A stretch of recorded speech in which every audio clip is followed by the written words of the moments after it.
Joining me in the studio for more about this relief effort for Typhoon Bopha victims is Hassan Ahmad, Chief Executive of Mercy Relief. Thanks for joining me tonight, Hassan. So Mercy Relief is in Mindanao right now. What have you heard from your people down there? Well, things are very bad. If you compare this to the Storm Washi last year, it's almost as 5 times worse than Storm Washi. And it hit a big, vast area of Davao this year, whereas last year it hit the northern part of Mindanao.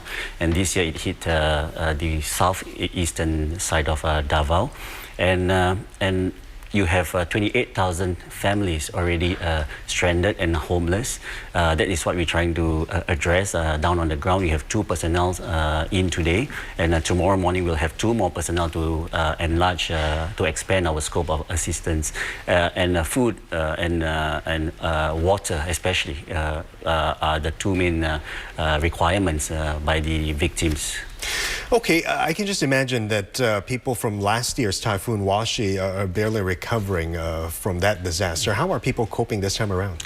Well, actually, these are 2 areas. One is the northern side and the other one is in the southeastern. And I think this year, despite it being a Category 4, Bopha being a Category 4, the local authorities, the Philippines authorities have managed to get people to evacuate, and you see the numbers are actually at 500 as compared to Washi, which is just a tropical storm, and 1,500. Yeah. That's right. So they have done their part in terms of the local government, but I think it's the responsibility also lies in the people.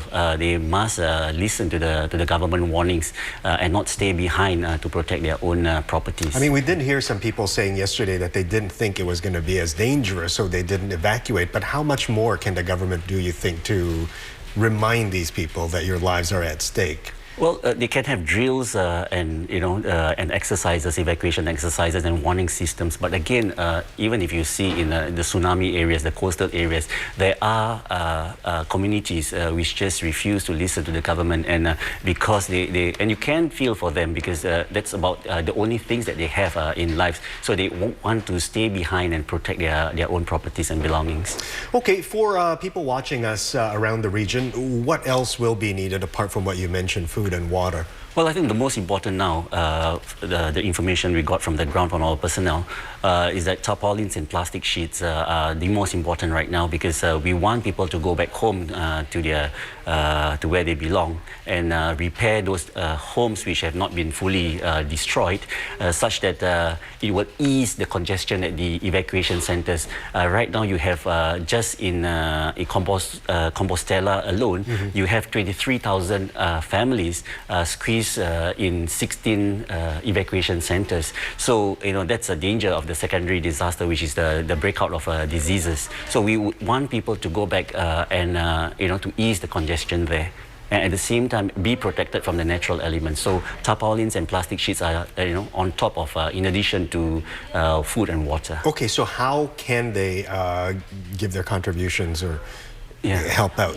Well, Singaporeans can donate. Mercy Relief is running a fundraising now for the Filipinos, and I think it's we could help, especially when Christmas is coming, and they can donate through Mercy Relief's helpline or visit the website at mercyrelief.org.